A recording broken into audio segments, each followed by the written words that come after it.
Баяғыдан құлпы мен кілттің дос болғаны бесенеден белгілі ғой бәрімізге. Олардың ренжісіп қалғаны жайлы да аңыз бар екен. Бірде құлпы мен кілт ренжісіп қалыпты.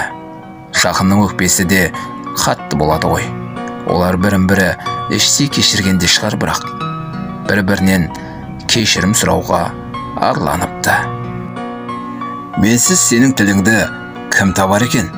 Деп кіжінген кілттің тоң теріс мінезіне жауап ретінде Құлпекең, мен болмасам сен кімсің? Басқа кілт жасалар-ау мен үшін деп бәлсініпті. Жұрт Құлпыға қарайды, сап-сау. Кілтті тексереді, түк өзгеріс жоқ. Оларды күте-күте жалыққан жұрт екеуін де алып тастап, орнына жаңасын қойыпты деседі. Қоқыста жатып бір-біріне қолы жете алмай, өкінген Құлпы мен кілтті дат басыпты. Бұл тәмсілден алар ғибрат, жақсының ашуы жібек орамал кепкенше, жаман адамның ашуы басы жерге жеткенше дейді.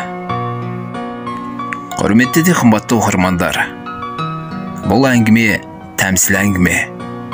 Тәмсіл әңгіме деген айтар ойды оқырманға жеткізу үшін ойдан шығарылған әңгіме. Өткенде есек пен шелекті сөйлетіп еді, енді кезек Құлпқа келді ма деп келеме жығылатын оқырмандар.